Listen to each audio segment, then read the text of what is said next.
They say you should get a vaccine because it's safe and effective and will protect you, while saying that employees who are vaccinated are at risk from the unvaccinated. How does that work?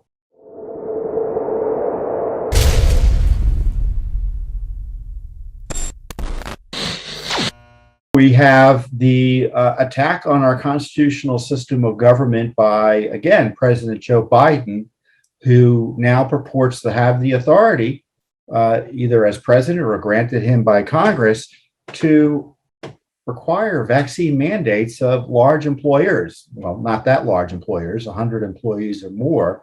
I don't know what the rule exactly is going to say, but it's essentially going to require you to get a vaccine if you work for a large employer, 100 employees or more, or submit yourselves to testing at least once a week. So never before in our nation's history has the federal government attempted to enforce a vaccine or medication mandate. And this is an activity that's obviously taking place in the workplace. This is activity that you would be required to undergo outside the workplace in order to go to work, to take this vaccine, or, as I say, submit to testing. Now, in my view, it's unconstitutional. There's no lawful authority behind it. And of course, there'll be legal challenges, and obviously Judicial Watch will see if there's anything we can do in that regard, because there's already a big line of states who have typically this type of authority, employers who have rights, employees who have rights, who will be challenging this mandate in jurisdictions across the country. And so I would suspect it's going to be curtailed significantly by the courts, especially given the Supreme Court's brushback of President Biden's unlawful eviction moratorium authority he purported to have based on a novel reading of a longstanding law. Now, the law that the president purports to, and I'm sure he's being told to say this because I think he doesn't have the cognitive capability of dealing with this more directly. The OSHA law, the governing law there, allows OSHA to take steps to protect employees from grave dangers.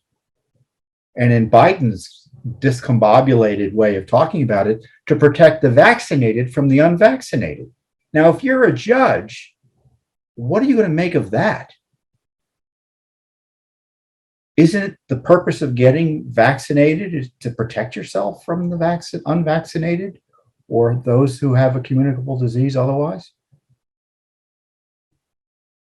So I don't understand the logic here.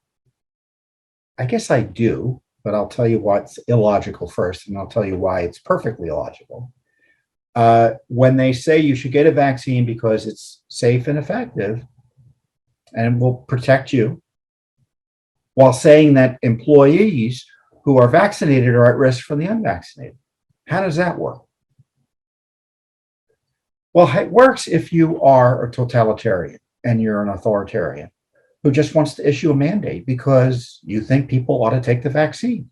It doesn't matter what objections they have to it, whether they're reasonable or unreasonable. You don't respect the rights of people to make their own determinations about their health care. You just don't. And this is coming from the same administration that has sued the state of Texas to stop the fetal heartbeat bill, which prohibits abortions after a human being has a beating heart within the womb, under this guise of personal autonomy for women, or birthing people, as the left is now saying.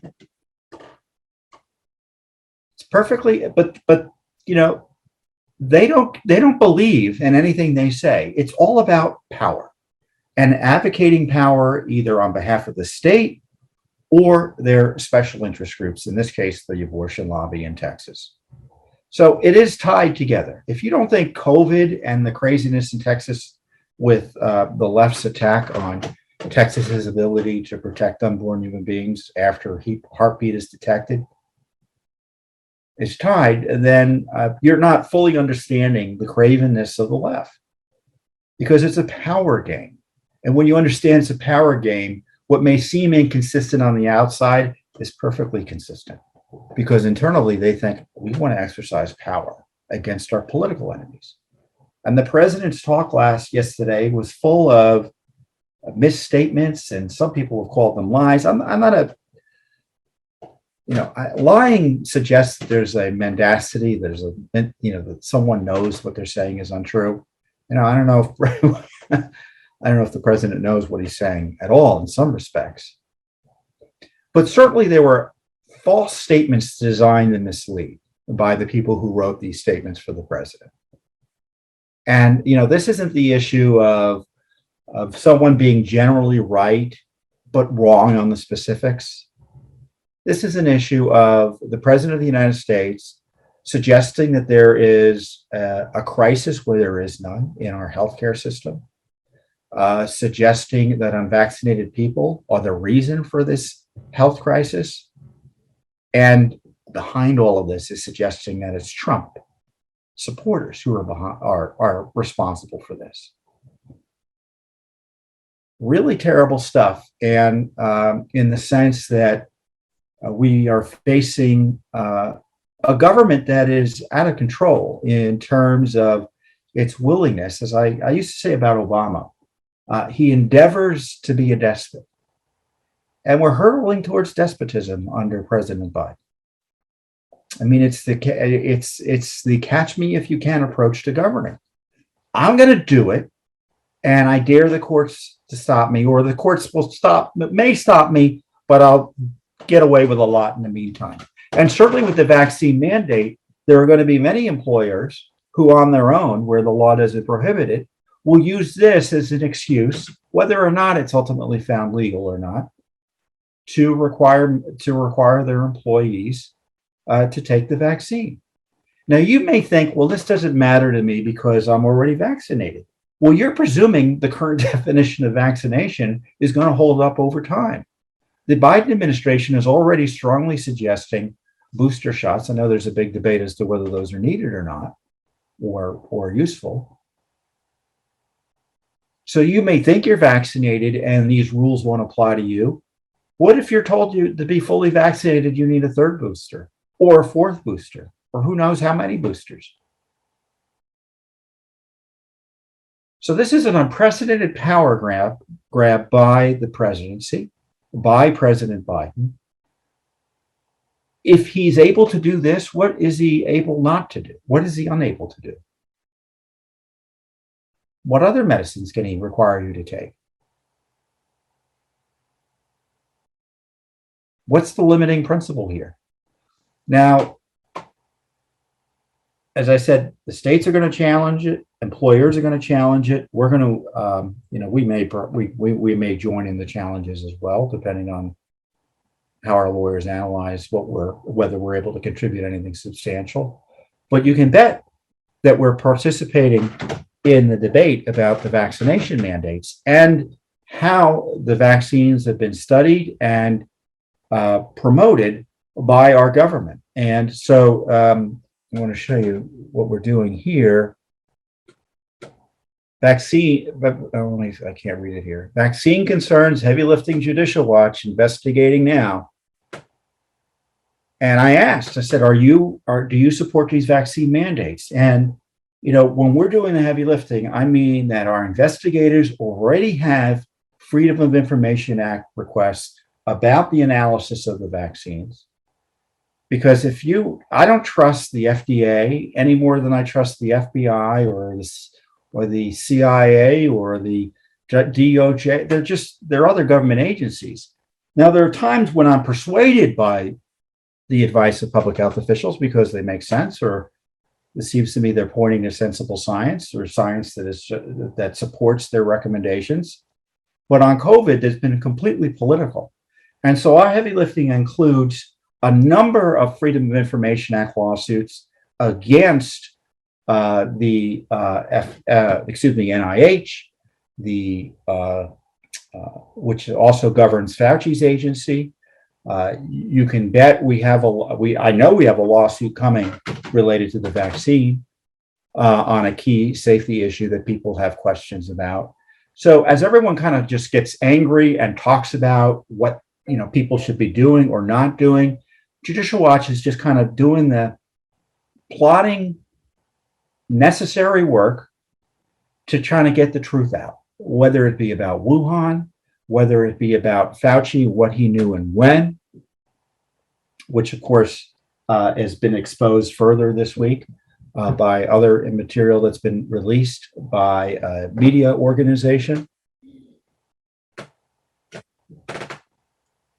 And as I said, we've got comprehensive FOIAs on the handling of the vaccines and the studies related to the safety and efficacy of the vaccines.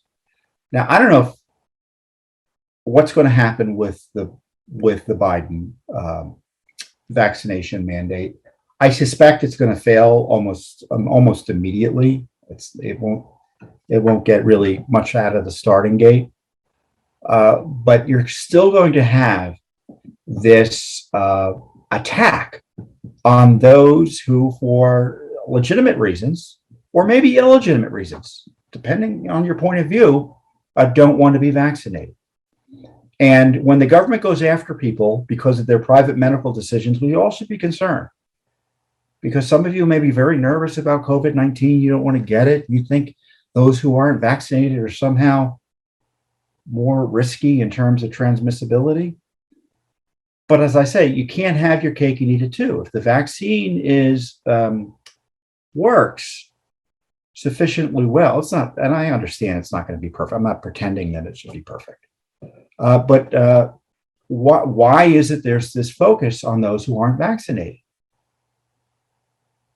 75% of the population that is eligible is vaccinated.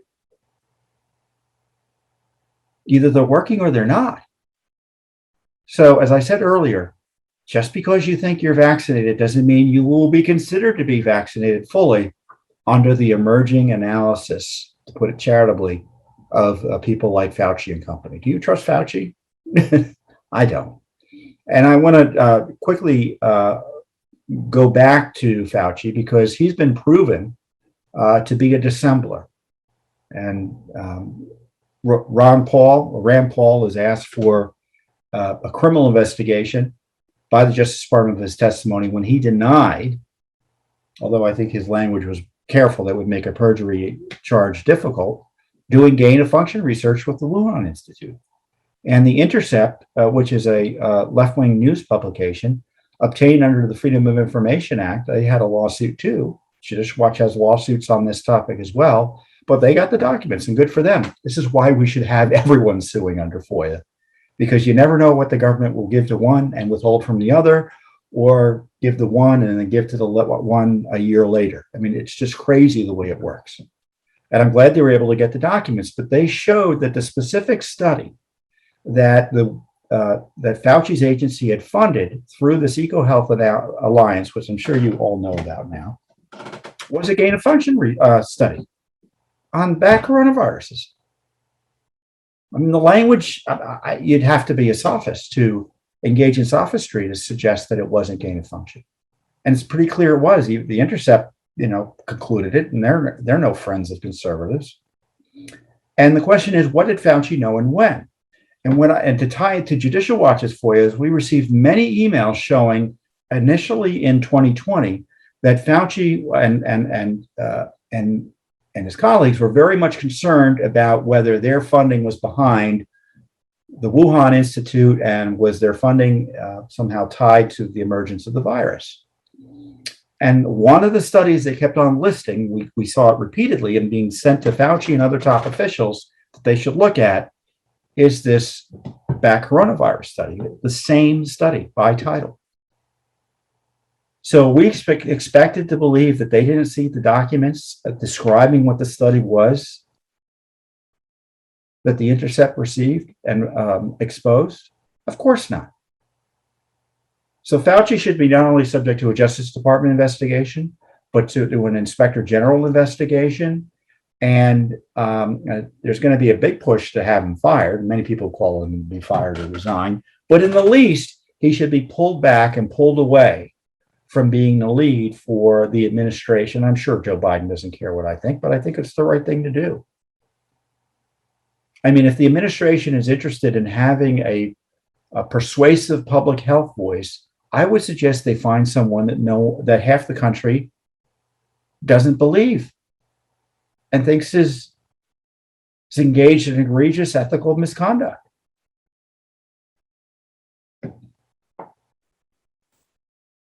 So the crisis continues. I mean, we've got the border crisis, we have the Afghanistan crisis,